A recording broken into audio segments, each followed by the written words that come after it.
Welcome back to the Do The Work podcast. My name's Dale. I've been a personal trainer for over 16 years now, and I've helped hundreds of people in the Preston and South Ribble area to feel happier, healthier, to have more energy and feel more confident. Today I want to talk to you about the excuse of I will start when things calm down. I will start when things settle down. I will start, insert reason as to why not now. Here. This is the biggest excuse that I hear off people about why they can't start now.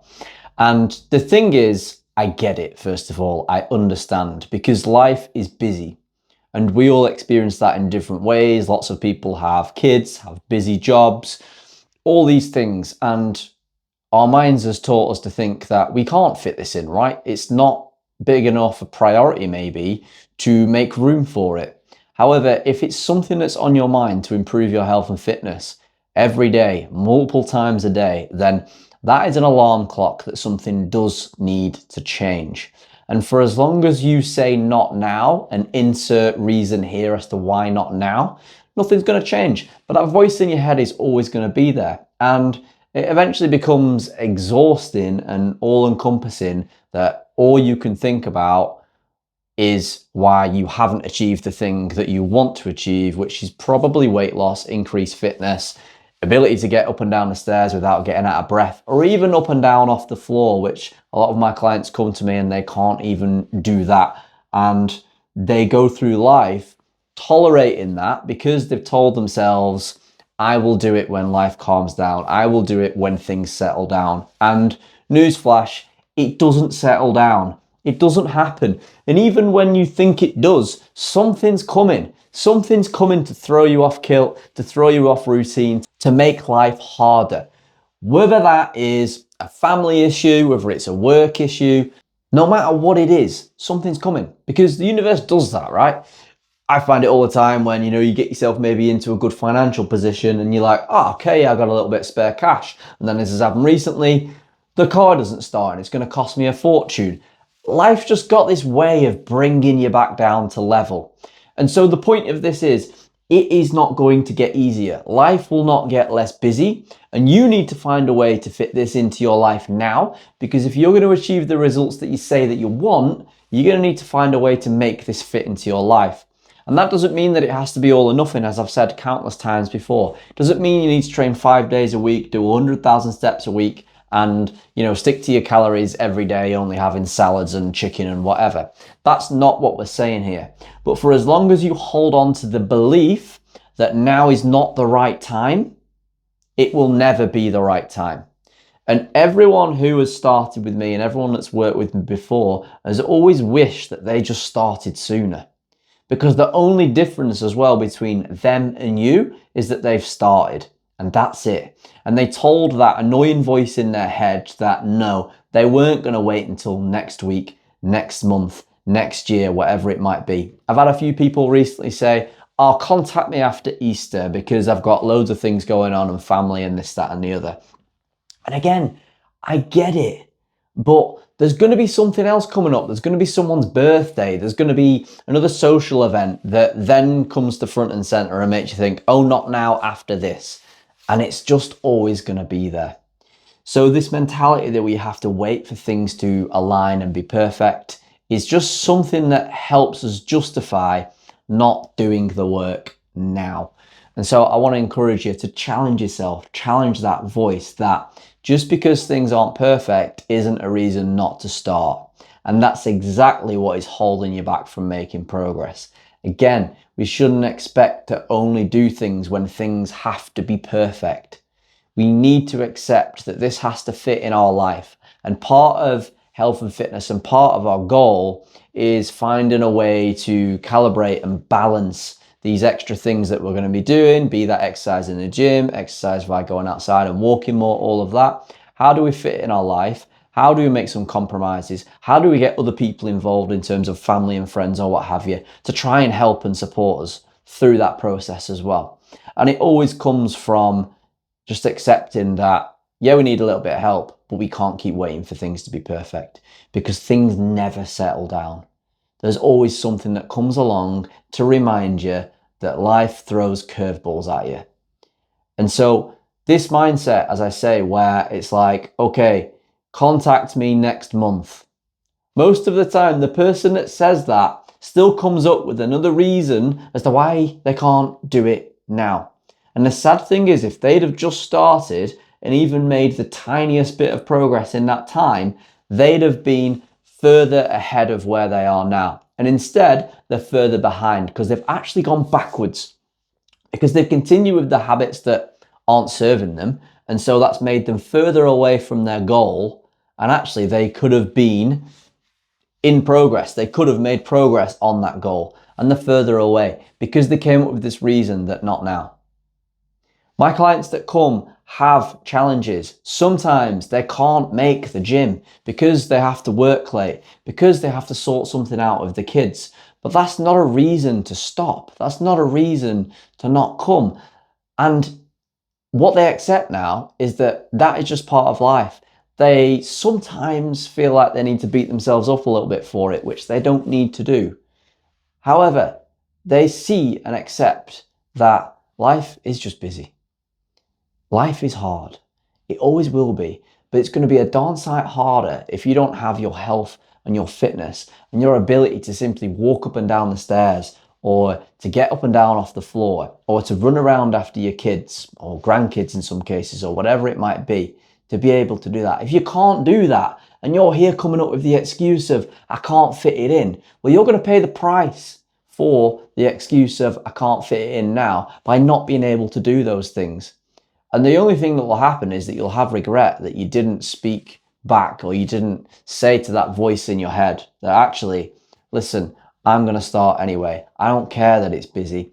I'm just going to focus on imperfect action. And if it means I can go to the gym twice a week, and if it means I'm working towards doing 50,000 steps a week, which is an improvement from the 25, 30,000 that I'm currently doing, then that is better than doing nothing.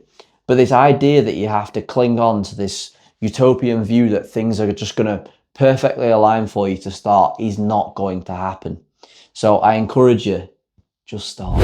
Sorry, just to quickly interrupt this episode, but if you are looking for some help with your health and fitness, we would of course love to help. So if you want to find out more about what we do, you can click the link below and you can sign up for our emails, and 1, 2, or 3 times a week, I'll send you something educational, motivational, or just informative about what we do, hints, tips, and things that you can do to help improve your health and fitness. But again, also to find out how we do things here at Do the Work HQ to see if we might be the gym for you. But for now, back to the episode. The best time to plant a tree was however many years ago. The next best time is today. And that's it. We just have to make a start. It doesn't have to be perfect. You don't even have to hire a PT. You don't even have to hire me. You can just join the gym. You can just start by going for walks. You can start by making some basic changes with regards to your habits with nutrition and diet. You don't necessarily need to get that help. Of course, if you want it, it's here. We offer guaranteed results. It's literally what we do. However, making a start is a step in the right direction rather than going backwards. But we need to drop this I'm going to wait till it settles down bullshit, because it's not serving you. It's making things harder. It's making the thought of joining the gym bigger, and it pushes you not closer but further away from actually doing the thing. And it's all in here. Actually, I know people are busy, but there's ways and means of fitting things in. All of my clients have busy lives. You know, some of them work 60, 70, 80-hour weeks, paired with maybe having young kids and all the stuff that goes on with that. But they find a way to fit it in. And I'm not saying this to, be a dick or anything like that. But what I'm saying is there is a way to do it if you really want to do it. But it comes with accepting that things aren't going to be perfect. And it comes with accepting that this justification that we give ourselves to kick the can down the road further, to say not now, is only making things harder for yourself, both physically and psychologically, when it comes with getting after your goal. What we do here at Do the Work HQ isn't that you aim for perfection. You strive for imperfect action. And sometimes it isn't going to go perfectly to plan. That's life. Nothing goes to plan. So I don't know why we have this perception that health and fitness needs to go perfectly to plan, otherwise there's no point in doing it.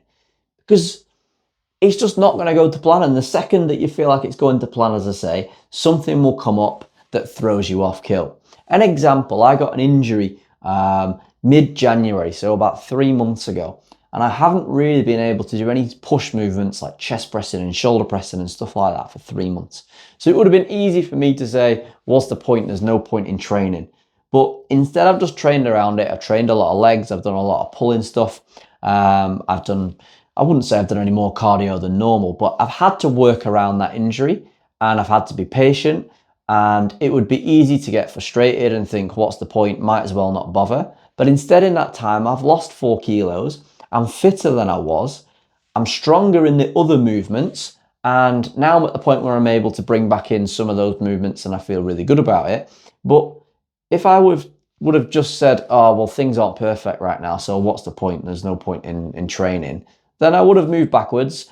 I would have got fatter. I would have been unfitter than I am now. And I would have made the eventual comeback harder, and probably recovery would have took longer as well.